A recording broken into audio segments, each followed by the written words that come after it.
संसद के नए भवन पर विवाद थमने का नाम नहीं ले रहा है। कुल 20 पार्टियों ने इस कार्यक्रम के बहिष्कार का ऐलान किया है। वहीं 17 पार्टियों ने इस कार्यक्रम में शामिल होने का फैसला किया है। इस बीच सुप्रीम कोर्ट में राष्ट्रपति से संसद भवन का उद्घाटन करने का निर्देश देने वाली याचिका दायर की गई है। याचिकाकर्ता का कहना है कि लोकसभा सचिवालय ने राष्ट्रपति को उद्घाटन के लिए आमंत्रित नहीं करके संविधान का उल्लंघन किया है। विपक्ष का कहना है कि राष्ट्रपति द्रौपदी मुर्मू को दरकिनार कर प्रधानमंत्री से इसका इनॉग्रेशन कराने का निर्णय न केवल गंभीर अपमान है, बल्कि यह लोकतंत्र पर भी सीधा हमला है। बुधवार को विपक्षी दलों के संयुक्त बयान में कहा गया कि सरकार में संसद से लोकतंत्र की आत्मा को निकाल दिया गया है। ऐसे में नए भवन का कोई मतलब नहीं रह गया। भाजपा समेत 17 पार्टियां इस कार्यक्रम में शामिल होंगी। बीजेपी, शिवसेना, सिंधे गुट, Shiromani Akali Dal, NPP, NDPP, SKM, JJP, RJLP, RP Athawale, Apna Dal S, Tamil Mahila Congress, AIADMK, BJD, Telugu Desam party, YSR Congress, IMK और आजसू एमएनएफ जैसी पार्टियां शामिल होंगी। विपक्षी दलों के रुख को देखकर ऐसा लगता है कि वो अपने फैसले पर फिर से विचार करने को तैयार नहीं। कैमरा पर्सन संजय सिंह के साथ रमन कुमार, दिल्ली, न्यूज़ 24। संसद भवन के लोकार्पण कार्यक्रम का बहिष्कार करने के विपक्ष के फैसले पर बीजेपी और सत्ता पक्ष के नेता हमलावर हैं। लगातार बीजेपी के राज्यों के मुख्यमंत्री हों, केंद्रीय मंत्री हों या बीजेपी के प्रवक्ता हों या फिर पदाधिकारी हों, लगातार विपक्ष पर हमला कर रहे हैं। जाहिर सी बात है, आज प्रधानमंत्री जब विदेश से लौट कर आए, सुबह सवेरे तमाम बीजेपी कार्यकर्ता उनके सफल विदेश दौरे को लेकर डुगडुगी बजा रही थी पालम टेक्निकल एयरपोर्ट पे। उस वक्त प्रधानमंत्री भी सामने आए और उन्होंने कहीं ना कहीं ऑस्ट्रेलिया में जो भारतीय समुदाय का कार्यक्रम हुआ था, उसमें ऑस्ट्रेलिया के प्रधानमंत्री और विपक्ष के तमाम नेता शामिल हुए थे, उसका जिक्र करते हुए कहा कि देश में जब कुछ काम होता है तो दुनिया भर में तमाम देशों में यही रवायत है कि विपक्ष भी वहाँ का उसमें शामिल होता है, क्योंकि वो देश के लिए महत्वपूर्ण क्षण होता है। यहाँ भी प्रधानमंत्री ने भी विपक्ष पे हमला किया और कहा कि देश में जब भी कोई बेहतर काम होता है, विपक्ष हमेशा उसका खिलाफत करता है, विरोध करता है। और संसद भवन को लेकर कहीं ना कहीं उन्होंने इशारों में विपक्ष को पर अपने शब्दों के वाहन चलाए हैं। कुमार गौरव, न्यूज़ 24, दिल्ली। कर्नाटक में मंत्रिमंडल विस्तार और मंत्रियों के पोर्टफोलियो पर दिल्ली में मंथनों का दौर जारी है। मुख्यमंत्री सिद्धारमैया और उप मुख्यमंत्री डीके शिव कुमार, प्रदेश प्रभारी रणदीप सुरजेवाला, संगठन मंत्री केसी वेणुगोपाल की मौजूदगी में कई सारे बैठकों का दौर चल रहा है। सुबह सिद्धारमैया ने संगठन मंत्री केसी वेणुगोपाल से मुलाकात की। उसके बाद कांग्रेस के वॉर रूम में चारों नेताओं की मौजूदगी में एक नामों पर आखिरी चर्चा चल रही है। न्यूज़ 24 को मिली सूत्रों से जानकारी के मुताबिक 8 मंत्रियों के अलावा तकरीबन 20 नए मंत्रियों का शपथ होना है और उसके लिए जातीय समीकरण और गुटों में बैलेंसिंग बिठाया जा रहा है। डीके शिव कुमार ने इसके पहले कांग्रेस के राष्ट्रीय अध्यक्ष मल्लिकार्जुन खड़गे से भी मुलाकात की है। कुल 34 मंत्रिमंडल की संख्या वाले कर्नाटक में फिलहाल 20 नए मंत्री बनाए जाएंगे, जिसमें जातीय समीकरण और गुटों के बैलेंस को सर्वप्रमुखता दी जा रही है, क्योंकि कांग्रेस की नजर 2024 के लोकसभा चुनाव पर टिकी है। कैमरामैन अविनाश राणा के साथ ऋषिकेश कुमार, न्यूज़ 24, दिल्ली। दिल्ली में अधिकारियों के ट्रांसफर पोस्टिंग के अधिकार को लेकर केंद्र सरकार और दिल्ली सरकार के बीच चल रही लड़ाई के बीच आज दिल्ली के मुख्यमंत्री अरविंद केजरीवाल ने एनसीपी सुप्रीमो शरद पवार से मुलाकात की। ये मुलाकात मुंबई के वाईवी चौहान सेंटर में हुई। इस मुलाकात में कई सारी चर्चाएं हुई और दोनों ही तरफ से बड़े बड़े नेता मौजूद थे। अगर एनसीपी की बात करें तो एनसीपी की तरफ से शरद पवार के साथ प्रफुल्ल पटेल मौजूद थे। इसके अलावा अजीत पवार मौजूद थे, छगन भुजबल मौजूद थे, दिलीप वलसे पाटिल मौजूद थे। वहीं अगर आम आदमी पार्टी की बात करें तो अरविंद केजरीवाल के साथ पंजाब के मुख्यमंत्री भगवंत मान, राघव चड्ढा, संजय सिंह मौजूद थे। सभी नेताओं ने एक सुर में एक दूसरे का साथ देने का बात कहा। अरविंद केजरीवाल ने कहा कि जिस तरह से केंद्र सरकार उनको परेशान कर रही है, एनसीपी को उनका साथ चाहिए, क्योंकि अगर दिल्ली के अधिकार के मामले की बात करें तो उस मामले में जो सुप्रीम कोर्ट का फैसला आया, उसके बाद केंद्र सरकार ने जो अध्यादेश लाया, उसी के खिलाफ अरविंद केजरीवाल पूरे देश में विपक्षी पार्टियों का साथ चाहते हैं। कैमरामैन दिलीप पावरे के साथ इंद्रजीत सिंह, न्यूज़ 24, मुंबई। उत्तराखंड को मिली पहली वंदे भारत ट्रेन। प्रधानमंत्री नरेंद्र मोदी ने वर्चुअली आज इसे हरी झंडी दिखाई। 28 मई से यात्रा करने के लिए लोगों को ये ट्रेन उपलब्ध होगी। देहरादून को राज्य की पहली semi high speed Vande Bharat train मिली है। आमतौर पर देहरादून पहुंचने में 5 से 6 घंटे का समय लगता है, लेकिन अब इस ट्रेन से 4 घंटे 20 मिनट में पहुंचा जा सकेगा। इसमें 6 स्टॉपेज भी होंगे। ट्रेन में यात्रियों को सभी लग्जरी सुविधाओं का लाभ मिलेगा। ट्रेन की सीट को 180 डिग्री तक घुमाया जा सकेगा। वहीं ट्रेन में ग्रीन वॉशरूम, ऑटोमेटेड डोर और सीसीटीवी कैमरा भी मौजूद है। दिल्ली देहरादून वंदे भारत एक्सप्रेस ट्रेन का संचालन हफ्ते में 6 दिन होगा। बुधवार को ट्रेन के मेंटेनेंस का काम किया जाएगा। भारतीय रेलवे की योजना इस साल के अंत तक 75 वंदे भारत ट्रेन चलाने का है और अगले 3 साल में 400 ट्रेनें वंदे भारत चलाने की योजना है। कैमरामैन जहांगीर के साथ प्रशांत है, न्यूज़ 24 दिल्ली। चुनाव आने के साथ ही राजस्थान की अशोक गहलोत सरकार अब सॉफ्ट हिंदुत्व की राह पर चलती हुई दिखाई दे रही है। दरअसल राजस्थान की अशोक गहलोत सरकार ने फैसला किया है कि देवस्थानम विभाग के अधीन आने वाले करीब 600 मंदिरों में वह सनातन धर्म पताका फहराएगी। इसके तहत सभी मंदिरों में पीले रंग का ध्वज फहराया जा रहा है सरकारी खर्चे पर, और बाकायदा सभी मंत्रियों को कहा गया है कि वे अपने अपने इलाकों में जाकर जहाँ पे भी मंदिर में ध्वज नहीं लगे हैं वहाँ पीला पताका फहराएं, ताकि सनातन संस्कृति का लोगों को पता लग सके और परंपरा को बरकरार रखा जाए। हालांकि खुद सीएम अशोक गहलोत कई बार बता चुके हैं कि वे किसी भी धर्म के नहीं हैं, गांधीवादी तरीके से अपनी सरकार को चला रहे हैं और इन चुनावों में भी अपनी विकास योजनाओं को लेकर ही जनता के बीच में जाएंगे। फिलहाल तो इस मुद्दे को लेकर आरोप प्रत्यारोप का दौर शुरू हो गया है और कांग्रेस और बीजेपी दोनों ही अपने अपने तरीके से इस सनातन धर्म पताका को फहराने को लेकर अपने बयानबाजी में जुटे हुए हैं। कैमरामैन विजय सिंह के साथ श्रीवत्सन, जयपुर, न्यूज़ 24। आम आदमी पार्टी के नेता और दिल्ली के पूर्व स्वास्थ्य मंत्री सत्येंद्र जैन का स्वास्थ्य लगातार गिरता जा रहा है। आज सुबह उनको डीडीयू अस्पताल में पहले भर्ती कराया गया और उसके बाद उनको एलएनजेपी में रेफर किया गया। सत्येंद्र जैन लगातार ऑक्सीजन न ले पाने की वजह से परेशान हैं। सत्येंद्र जैन की तबीयत लगातार पिछले कुछ दिनों से खराब हो रही है। उन्हें ऑक्सीजन सपोर्ट पर रखा गया है। जैन को डीडीयू अस्पताल से दिल्ली के एलएनजेपी अस्पताल में शिफ्ट कराया गया। सत्येंद्र जैन तिहाड़ जेल के बाथरूम में चक्कर आने के बाद गिर गए थे, जिसके बाद उन्हें अस्पताल में लाया गया था। मनी लॉन्ड्रिंग से जुड़े मामले में करीब 1 साल से जेल में बंद सत्येंद्र जैन को बीते 1 हफ्ते में दूसरी बार अस्पताल में भर्ती कराया गया है।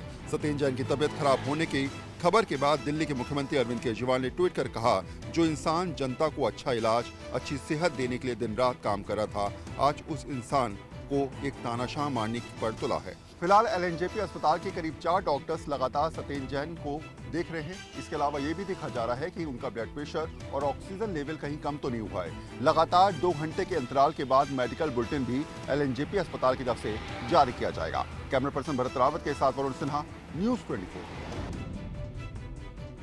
यूपी के मुख्यमंत्री योगी आदित्यनाथ ने धार्मिक स्थलों पर नए लाउडस्पीकर लगाने और ध्वनि मानक से ज्यादा के मामले को बेहद गंभीरता से लिया है। मुख्यमंत्री योगी ने अधिकारियों से कहा है कि अभियान चलाकर धार्मिक स्थलों पर लगे लाउडस्पीकर की ध्वनि पूर्व की तरह नियंत्रित की जाए। कुछ माह पहले धार्मिक स्थलों से लाउडस्पीकर हटाने की कार्रवाई भी की गई थी। योगी ने कहा कि कई जनपदों के दौरे के दौरान उन्हें देखा और ये बताया गया कि कई जगहों पर फिर से लाउडस्पीकर लगाए जा रहे हैं। ये स्वीकार्य नहीं है। अधिकारी तत्काल संपर्क और संवाद से आदर्श स्थिति स्थापित करें। ध्वनि प्रदूषण पर सख्ती से रोक लगाई जाए और सुप्रीम कोर्ट की गाइडलाइन का पूरा पालन करवाया जाए। मुख्यमंत्री योगी आदित्यनाथ ने ये भी कहा है कि किसी भी मांगलिक आयोजन से पहले डीजे और म्यूजिक सिस्टम संचालकों के साथ संवाद भी स्थापित किया जाए।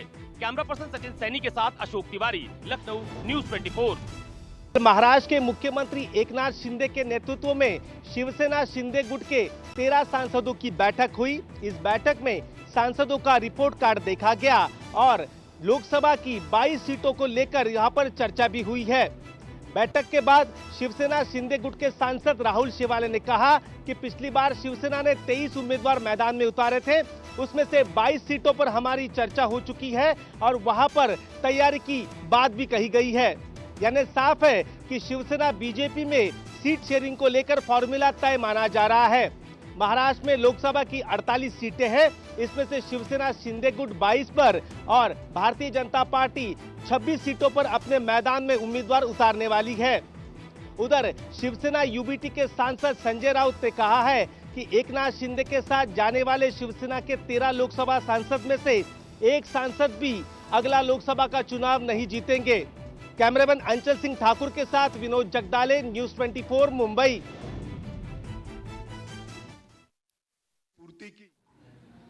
आज मुंबई शहर में दिल्ली के लोकप्रिय मुख्यमंत्री माननीय श्री अरविंद केजरीवाल जी और पंजाब के लोकप्रिय मुख्यमंत्री माननीय भगवंत मान जी और उनके साथ राज्यसभा में आम आदमी पार्टी के नेता माननीय संजय सिंह जी, साथ में आए हुए उनके पार्टी के राज्यसभा सांसद और युवा नेता माननीय राघव चड्ढा जी और दिल्ली की मंत्री महोदया माननीय आतिशी जी आज यहाँ मुंबई में राष्ट्रवादी कांग्रेस पार्टी के राष्ट्रीय अध्यक्ष और हमारे नेता आदरणीय शरद पवार जी को और उनके साथ हम सभी उनके सहयोगियों को आज केजरीवाल जी के और मान साहब के नेतृत्व में यहाँ मुलाकात हुई और देश की विभिन्न राजनीतिक गतिविधियों के बारे में चर्चा शीर्ष नेतृत्व ने की और खास करके वर्तमान राजनीतिक परिस्थिति के साथ साथ जो पिछले कुछ दिनों में सुप्रीम कोर्ट के माध्यम से उच्च न्यायालय सर्वोच्च न्यायालय के माध्यम से जो 5 बेंच की खंडपीठ जो 5 मेंबर कॉन्स्टिट्यूशन बेंच जो पिछले 8 वर्षों से दिल्ली सरकार की याचिका पर गंभीर तरह से सुनवाई के बाद अपने जजमेंट को पिछले कुछ दिनों में उन्होंने जो आप हमारे सबके सामने प्रस्तुत किया उसमें 5-0 के जजमेंट के साथ उन्होंने दिल्ली सरकार की जो याचिका है उसको मंजूर किया और जो दिल्ली सरकार अपने अधिकार के लिए लड़ रही थी, खास करके जो एडमिनिस्ट्रेशन के जो पूरे मुद्दे होते हैं जिसमें दिल्ली सरकार को स्वायत्ता होनी चाहिए, अधिकार होना चाहिए, क्योंकि दिल्ली एक नेशनल कैपिटल रीजन है मगर वहाँ की विधानसभा है और वहाँ की सरकार मुख्यमंत्री महोदय के जुड़े हुए मुख्यमंत्री महोदय के अधीन काम करती है, तो उनको सारे अधिकार जो मिलने चाहिए एक राज्य सरकार के, खास करके एडमिनिस्ट्रेशन ट्रांसफर पोस्टिंग्स के बारे में वो सुप्रीम कोर्ट ने मंजूर किया। लेकिन उसके पश्चात केंद्र सरकार ने ऑर्डिनेंस लाकर उस सुप्रीम कोर्ट के रूलिंग को एक नए कानून का स्वरूप देने का काम किया और वो ऑर्डिनेंस स्वाभाविक है कि ऑर्डिनेंस तब तक ही लागू रहता है जब तक वो कॉन्स्टिट्यूशनली पार्लियामेंट में, संसद में उसको पारित नहीं किया जाता है। तो आने वाले लोकसभा और राज्यसभा का जब सत्र शुरू होगा तो ये ऑर्डिनेंस भी वहाँ पर बिल के द्वारा, कानून के द्वारा वहाँ पर पार्लियामेंट में प्रेषित होगा और लोकसभा और राज्यसभा में दोनों सदनों को फिर उस पर मतदान करने का और बहस और मतदान करने का अधिकार रहेगा। तो इस बारे में भी माननीय मुख्यमंत्री अरविंद केजरीवाल जी ने और साथ साथ मान साहब ने भी पवार साहब से खास करके आगे आने वाले इस विधेयक के बारे में चर्चा की और उन्होंने कहा कि सभी विपक्षी दलों ने इसमें एकजुटता और एकता दिखाकर इस बिल का मुकाबला करना चाहिए। तो सरकार की जो नीति है जिसकी वजह से एक गलत परंपरा की शुरुआत हो रही है जहां एक चुनी हुई सरकार का अधिकार छीना जा रहा है और जो इनके आने के पूर्व जो सरकार थी जिसको कभी इस तरह का कभी कोई समस्या का सामना नहीं करना पड़ा, लेकिन आज केंद्र और राज्य के बीच में जो संघर्ष की वजह से दिल्ली के प्रशासन पर बहुत उसका विपरीत परिणाम हो रहा है, तो उन्होंने पवार साहब को गुजारिश की एनसीपी के नेता के नाते भी और साथ साथ में देश के वरिष्ठ राजनेता के नाते कि उन्होंने भी इस मामले में एक मत बनाने की पूरे विपक्षी दलों में कोशिश करना चाहिए ताकि ये बिल को वहां पर खास करके राज्यसभा में, क्योंकि लोकसभा की तो संख्या सभी को मालूम है, लेकिन राज्यसभा में संख्या किसी का भी स्पष्ट बहुमत नहीं बनता है और सभी विपक्षी दलों ने, सरकार के बाहर वाले विपक्षी दलों ने एक होकर अगर मतदान किया तो उसका जरूर फायदा हो सकता है। तो ये बात आज मुख्यमंत्री महोदय ने पवार साहब के सामने रखी, तो मैं ज्यादा वक्त न लेते हुए बाकी की बात वही करेंगे। मैं पुनश्च राष्ट्रवादी कांग्रेस पार्टी की ओर से, पवार साहब की ओर से मैं अरविंद केजरीवाल जी का, भगवंत मान साहब का और बाकी आए हुए सभी अतिथियों का हार्दिक स्वागत करता हूँ। सबसे पहले मैं शरद पवार जी का और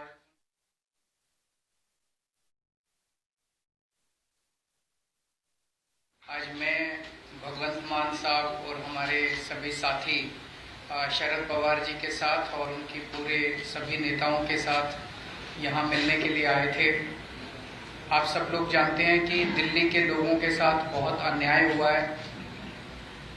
2015 में जब हमारी सरकार बनी थी तो 23 मई 2015 को एक सिंपल सा नोटिफिकेशन जारी करके केंद्र सरकार ने दिल्ली सरकार की सर्विसेज की अधिकारियों के ऊपर कंट्रोल करने की सारी पावर छीन ली। 2015 से लेके 23 मई 2015, अब मई 2023 हो गया। 8 साल से हम लोग कोर्ट कचहरी के चक्कर दिल्ली के लोग काट रहे थे। 8 साल के बाद सुप्रीम कोर्ट ने 5-0, संविधान पीठ ने, कॉन्स्टिट्यूशन बेंच ने 5-0 से पूरा का पूरा ऑर्डर दिल्ली के लोगों के हक में दिया कि दिल्ली के लोग जो सरकार चुनते हैं उस सरकार को काम करने का पूरा अधिकार होना चाहिए। अगर वो काम नहीं कर सकती तो दिल्ली के लोगों को चुनाव करने की, सरकार चुनने की क्या फायदा। पूरा हमारे हक में आया। लेकिन जो लड़ाई 8 साल में हमने जीती, 11 मई को ऑर्डर आया, 19 मई को 8 दिन के अंदर इन्होंने ऑर्डिनेंस लाके उसको खत्म कर दिया। सारी पावर वापस, उन्होंने कहा कि केंद्र सरकार के पास या केंद्र के एलजी के पास सारी पावर होगी। तो जैसा अभी एक्सप्लेन किया कि अब ये बिल के रूप में आएगा पार्लियामेंट में, तो हम पूरे देश में एक एक पार्टी के पास जा रहे हैं, उनसे निवेदन कर रहे हैं कि दिल्ली के लोगों के साथ न्याय होना चाहिए। दिल्ली के लोगों के लिए समर्थन मांग रहे हैं कि जब ये संसद में बिल आएगा तो इसको बिल को हराना है। तो मैं एनसीपी का, पूरी पार्टी का, शरद पवार साहब का खास तौर से तहे दिल से शुक्रिया अदा करता हूं कि उन्होंने पूरा समर्थन देने की हमें आश्वासन दिया है कि जब ये बिल राज्यसभा में आएगा तो राज्यसभा में इस बिल को पास नहीं होने देंगे। जैसा भी प्रोफेसर पटेल साहब ने बताया कि राज्यसभा के अंदर किसी भी पार्टी का स्पष्ट बहुमत नहीं है, तो अगर नॉन बीजेपी सारी पार्टियां इकट्ठी होती हैं तो ये बिल गिर सकता है। पहली चीज ये कि ये दिल्ली की लड़ाई नहीं है, दिल्ली के लोगों के साथ जो हो रहा है ये पूरे फेडरल स्ट्रक्चर की लड़ाई है। जिस तरह से पूरे देश के अंदर किसी भी राज्य में अगर वहां के लोग नॉन बीजेपी पार्टी को वोट देके उसकी सरकार बनाते हैं तो भारतीय जनता पार्टी की केंद्र सरकार उनके साथ 3 बर्ताव करती है। पहला, या तो उनके विधायकों को खरीद के उनकी सरकार गिरा देती है और बीजेपी की सरकार बना लेती है। दूसरा, या फिर ईडी और सीबीआई को भेज के उनके विधायकों को डरा के, धमका के, पार्टी को तोड़ के, सरकार को तोड़ के उनकी सरकार गिरा देती है और अपनी